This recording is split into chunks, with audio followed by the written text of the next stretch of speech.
For my final video project, I will be comparing and contrasting the ancient Greek warrior Achilles and how he's perceived in Homer's Iliad with the modern cinema character John Wick.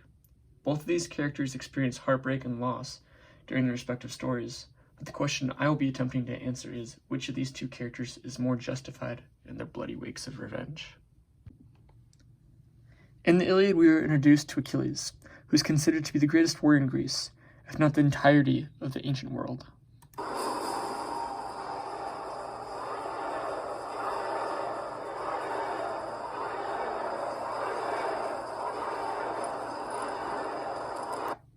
However, to truly understand how Achilles has become immortalized in history, we must go back to a meeting Achilles has with his mother, the immortal Cyrene of Thetis, about whether or not he should partake in the Trojan War. If you stay in Larissa, you will find peace. You'll find a wonderful woman. You'll have sons and daughters, and they will have children. And they will love you. When you're gone, they will remember you. But when your children are dead, and their children after them, your name will be lost. If you go to Troy, glory will be yours. They will write stories about your victories for thousands of years. The world will remember your name. If you go to Troy, you'll never come home. And yet, despite his mother's warning, we know exactly what Achilles chose to do. Ignoring the fact that he would likely die during the war, he traveled with the Greek army to Troy in order to achieve glory and have his name cemented in the history books for eternity.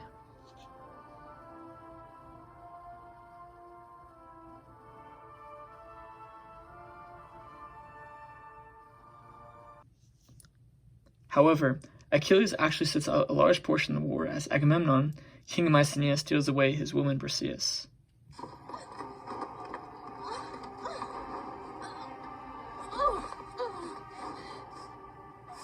Spoils of war. This leads to disastrous consequences for the Greek army as they begin to be slaughtered by the Trojans led by Prince Hector.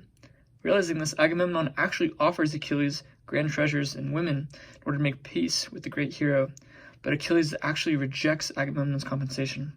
This action, argued by both Donna Wilson and Ransom, Revenge, and Heroic Identity in the Iliad, and Marta Gonzalez's Achilles, was not only unreasonable by Achilles, but was also in violation of an established code often referred to as heroic code, and was incompatible with the society rules and values of Homeric society. However, an event soon occurs after that motivates Achilles to finally rejoin the war.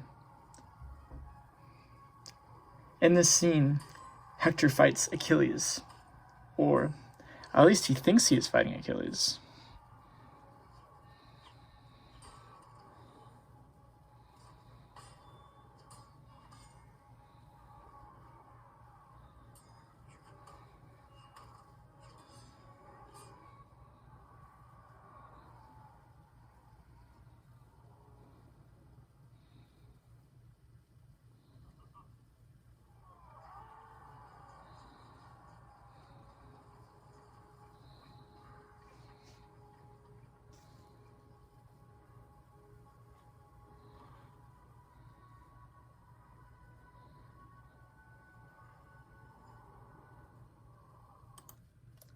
But it actually turns out to be Patroclus, Achilles' closest companion. Where's Patroclus? Patroclus! We thought he was you, my lord. He wore your armor, your shield, your greaves, your helmet. He even moved like you. Where is he? In this specific scene, where in agony-struck Achilles is informed of the death of what seems to be one of his only true friends, is debatably one of the most powerful moments in the Iliad. Consumed by grief and rage, Achilles expresses his burning desire to avenge his fallen companion in Book 18, lines 95 through 98 of the Iliad, saying, "Welcome me home, since I no longer have the will to remain alive. Not unless Hector loses his life, on the point of my spear, and pays for despoiling Menoecistus' son. However, Achilles is able to quickly translate his sadness into fiery rage, as he finally rejoins the war, mercilessly massacring an immeasurable number of Trojans before he is finally able to corner Hector outside the gates of Troy, and with the help of Athena, he is finally able to take his revenge and kill the Trojan prince.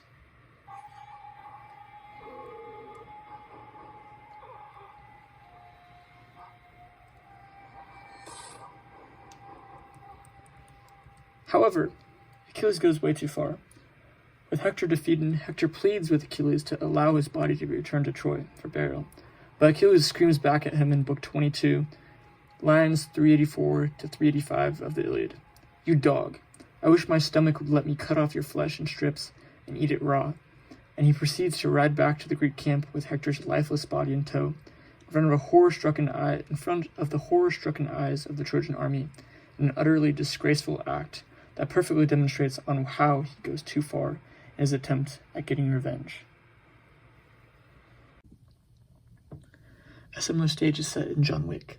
Wick, happily living life as a retired lethal hitman formerly employed by the Russian Tarsevov crime family, is suddenly cast into a state of mourning after his wife dies of an illness.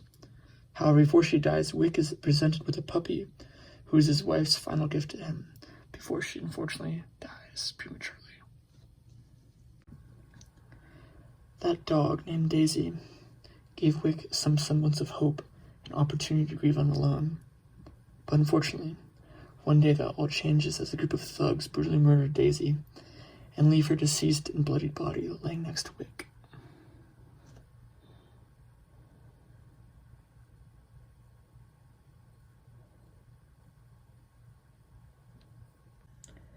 And just like Achilles with Patroclus, when the man known as the Boogeyman, John Wick, is done mourning his loved one, he quickly becomes fueled with fury, sparking a violent killing spree where he assassinates the entire Tarseva family, including his son who murdered his dog, and his father, Vigo.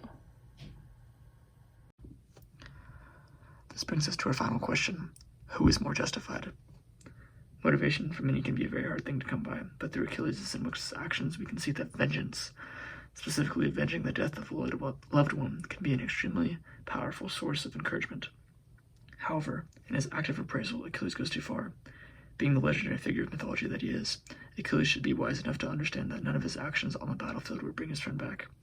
Killing Hector would understandably help compensate for the loss, and murdering those who stood between him and executing the Trojan prince is expected. But attacking the river god's commander and slaughtering Laocoon, which are extensively detailed in Homer's Iliad but unfortunately absent in the movie Troy, as well as defacing the corpse of Hector by dragging his lifeless body across the sands, are unforgivable actions and crudely violate numerous social norms of his time period. And while Achilles will be remembered for centuries and will always be amongst the greatest warriors in history and mythology alike, he will never be in the same moral class of characters as John Wick. Daisy to Wick was more than just a recently acquired hound. She was the last living piece Wick could hold on to from his beloved wife. The murder of Daisy was nearly equivalent to if his wife, Helen, was murdered herself. As in giving him Daisy, Helen resurrected herself by providing her emotionally wrecked widower something he could love, something he could care for, and something he could help recover from her death. Achilles' loss might be greater than the one suffered by Wick, but the sum of the death of his wife, coupled with the murder of Daisy, can easily be seen as equal to the loss of a best friend. Moreover, Patroclus died under the fair terms of war. Daisy was killed ruthlessly in cold blood. And finally, Wick's rampage was executed in a much more civilized manner, as he elected to spare numerous lives of numerous individuals who attempted to kill him throughout the movie, unlike Achilles, who blindly slaughtered anyone in his path, caring not who stood between him and his sightless revenge. So, the honor of who was more justified in their actions goes to the man, the myth, the legendary John Wick.